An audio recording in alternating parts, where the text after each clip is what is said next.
बिस्मिल्लाहिर्रहमानिर्रहीम। अस्सलामु अलैकुम। आज से हम इस किताब का आगाज़ कर रहे हैं, आसान अरबी ग्रामर बराए क़ुरआन फ़हमी। इसका ये पहला हिस्सा है, फर्स्ट वॉल्यूम है। इसकी सेकंड वॉल्यूम भी है। ये उन लोगों के लिए मैंने ये कोर्स शुरू किया है, ईजाद नहीं किया। इस कोर्स को मुज़फ़्फ़र अली ख़ान साहब ने तैयार किया है, जो कि इस किताब के मुअल्लिफ़ हैं। तो इसका क्रेडिट मैं उन्हें देना चाहूँगा और ये किताब मैं आपको पढ़ाऊँगा, आसान अरबी ग्रामर बराए क़ुरआन फ़हमी। इस किताब को शुरू करने का मकसद यही है कि इससे वो लोग भी जो है फ़ायदा हासिल करें जो अरबी ग्रामर तो सीखना चाहते हैं, लेकिन उसकी जो मुश्किल बारीकियां और जो पेचीदा चीज़ें हैं उनको वो नहीं चाहते कि उसमें उलझ जाएं। क्योंकि जो किताबें अरबी ग्रामर की मेरे चैनल से आप लोग जुड़े होंगे, आओ अरबी सीखें, तो आपने देखा होगा वहाँ पर वो किताबें अपलोडेड हैं जो मदारिस के बच्चे अक्सर पढ़ते हैं, और उसमें कुछ पेचीदा बातें हैं जो हर कोई नहीं समझ सकता, और वो उन्हें याद करनी पड़ती हैं, तो हर कोई उन्हें याद भी नहीं कर सकता। वो समझना चाहते हैं, जो लोग अरबी सीखते हैं वो चाहते हैं कि हर चीज़ को हम समझ कर और जान कर जो है उसको सीखें। तो शुरू करते हैं इस किताब को। शुरू में इन्होंने ये कुछ आयतें कुरान करीम की और हदीस लिखी है, और आगे दुआ है, जिसके साथ वो चाहते हैं कि इस किताब का आगाज़ हो, हर कोई इस किताब को ऐसे सीखे। तो अरबी ज़बान और इल्म की फ़जीलत। अरबी ज़बान और इल्म की फ़जीलत। अल्लाह ताला का इरशाद है, क़ालल्लाहु ताला किताबुन अंज़लनाहु इलैका मुबारकुल लियुदब्बिरा आयातिही वलियतज़क्करा उलुल अलबाब। यानी ये एक बड़ी बरकत वाली किताब है जो ए मोहम्मद सल्लल्लाहु अलैहि वसल्लम हमने तुम्हारी तरफ नाजिल की है, ताकि ये लोग इसकी आयत पर गौर करें और अक्ल व फ़िक्र रखने वाले इससे सबक लें। दूसरी आयत में अल्लाह ताला का इरशाद है, इन्ना जअलनाहु क़ुरआनन अरबिय्यन लअल्लकुम ताक़िलून। हमने इसको बनाया है अरबी ज़बान का कुरान ताकि तुम समझ लो। उसके बाद एक हदीस है बुखारी शरीफ की। इस हदीस का तर्जमा है, इस हदीस को पढ़ लेते हैं पहले। इस हदीस खैरुकुम मन तअल्लमल कुरआन व अल्लमहु। तुम में से बेहतरीन लोग वो हैं जो कुरान को सीखें और सिखाएं। इसके बाद ये दुआएं इन्होंने जिक्र की है, ताकि जो पढ़े वो बरकतों के साथ जो है इस किताब को पढ़े और जो है अच्छे से सीखे। अल्लाहुम्मा इन्नी अऊज़ु बिका मिन इल्मिन ला यनफ़अु, यानी अल्लाह ताला की जो है पनाह में आने के साथ जो है ये दुआ मांगी उन्होंने कि ए अल्लाह, मैं तुझसे गैर नफ़ा बख्श, यानी ऐसा इल्म, ऐसी मालूमात, ऐसी नॉलेज जिसका कोई फ़ायदा ना हो, उससे आपकी पनाह चाहता हूँ। अल्लाहुम्मा इन्नी अस्अलुका इल्मन नाफ़िआ व अमलन मुतक़ब्बला व रिज़्क़न तय्यबा। ए अल्लाह, हम तुझसे सवाल करते हैं नफ़ा बख्श इल्म और कबूल होने वाले अमल और हलाल रिज़्क़ का।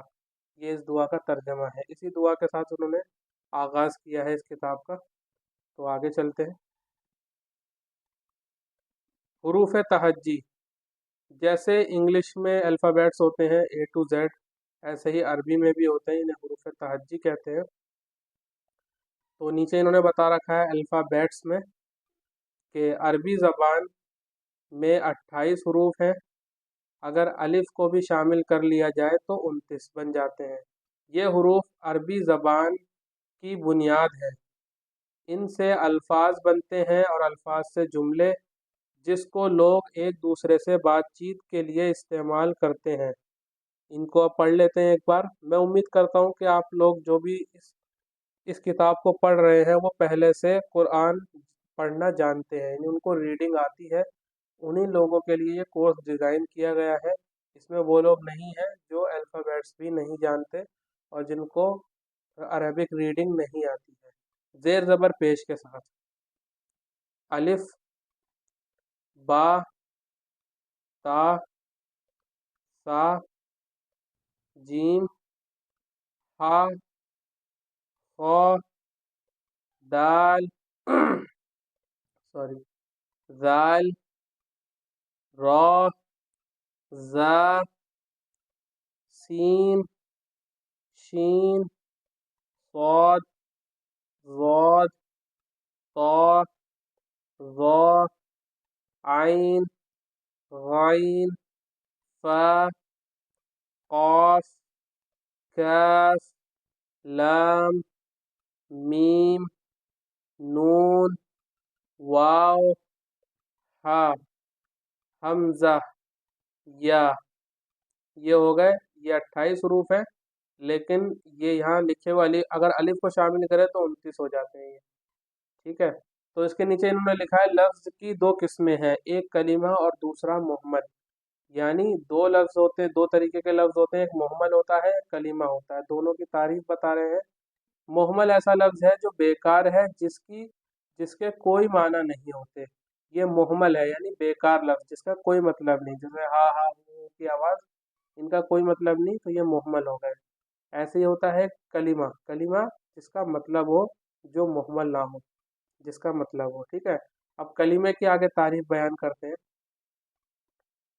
कलीमा कहते हैं किसी बामाना लफ्ज़ को, कलीमा कहते हैं किसी बामाना लफ्ज़ को कलीमा कहते हैं। कलीमे के अज्जा, parts of speech, parts of speech बता रहे हैं कलीमे के अज्जा। तो इंग्लिश में 8 होते हैं, इंग्लिश में 8 होते हैं। नाउन, प्रोनाउन, एडजेक्टिव, एडजेक्टिव भी पढ़ते हैं लोग इसे, एडवर्ब, इंटरजेक्शन, वर्ब, कंजंक्शन और प्रेपोजिशन। तो ये 8 होते हैं। अरबी में यही 3 होते हैं, अरबी में ये 3 होते हैं। यहाँ से नाउन से लेकर इंटरजेक्शन तक ये हो गया इस्म, इस्म के दायरे में, इस्म के अंदर आता है ये सब। और वर्ब फेल को कहते हैं, फ़ेल। और कंजंक्शन और प्रेपोजिशन हर्फ के दायरे में आता है। तो ये हो गया। मैं आपको नाउन बता देता हूँ। नाउन कहते हैं किसी शख्स, जगह या चीज़ का नाम, ये हो गया नाउन।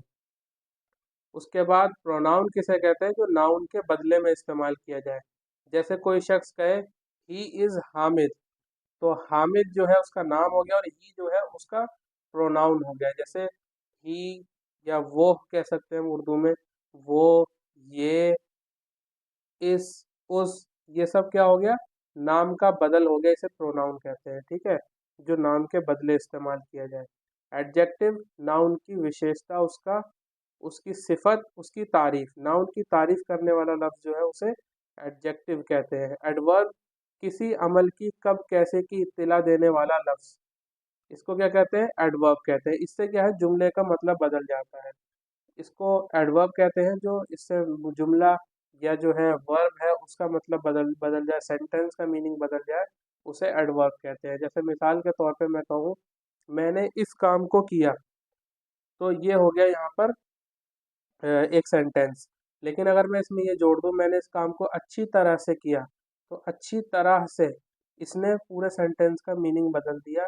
अच्छी तरह से, ये किसी भी काम में कब कैसे की इत्तिला दे रहा है, मैंने इस काम को कैसे किया, अच्छी तरह से किया, तो ये एडवर्ब है। और अगर मैं कहूँ मैंने इस काम को किया, फिर मैं इसमें जोड़ दूँ मैंने इस काम को बुरी तरह से किया, तो अब ये मीनिंग बदल गया, तो ये एडवर्ब है। इंटरजेक्शन, किसी दूसरे लफ्ज़ का मोहताज ना रहने वाला लफ्ज़। यानी अरबी में क्या होता है, एक लफ्ज़ से दूसरा लफ्ज़ बनता है।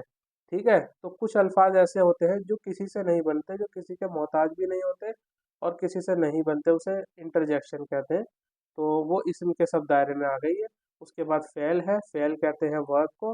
वर्ब का मतलब जिसमें ज़माने हो, पास्ट, प्रेजेंट, फ्यूचर, यानी गुजरा हुआ ज़माना, मौजूदा ज़माना, आइंदा आने वाला ज़माना, ये सब वर्ब फ़ेल के दायरे में आ गए।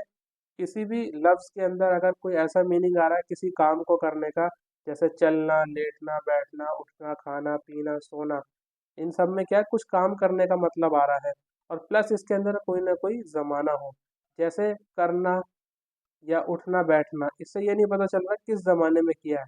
लेकिन अगर मैं कहूँ उसने किया, इस काम को किया, उसने खेला, वो खेला, ठीक है, उसने पढ़ा, तो अब समझ में आता है गुजरे ज़माने की बात हो रही है। ऐसे ही हर्फ है, हर्फ दो जुमलों को जोड़ता है, दो सेंटेंस को जोड़ता है, दो वर्ब को भी जोड़ता है, कंजंक्शन का काम करता है। और प्रेपोजिशन होता है किसी नाउन से मिलकर, किसी नाउन से मिलकर उसका मतलब बताता है। जैसे इंग्लिश में होता है کہ टेक के साथ अगर आप इन लगा दें तो मतलब और हो जाता है, आउट लगा दें तो मतलब और हो जाता है, ओवर लगा दें टेक ओवर, या टेक ऑफ कर दें आप, टेक ऑफ, टेक ऑन, या फिर आप टेक डाउन कर दें। तो इन सब से आगे आप जो भी बदलते रहेंगे टेक वर्ब के साथ, जो भी बदलते रहेंगे, ऐसे ही अरबी में भी होता है, वो हर्फ के दायरे में आता है, तो इससे मीनिंग चेंज होता रहता है। तो यहीं हम जो है अपना आज का सबक मुकम्मल करते हैं, इस किताब का पहला सबक। उम्मीद है आपको पसंद आया होगा। ऐसे ही हम आगे चलते रहेंगे और इस किताब को मुकम्मल करेंगे। उम्मीद है आपको अच्छे से समझ में आया होगा। वाखिर दावाना अनिल हम्दुलिल्लाहि रब्बिल आलमीन।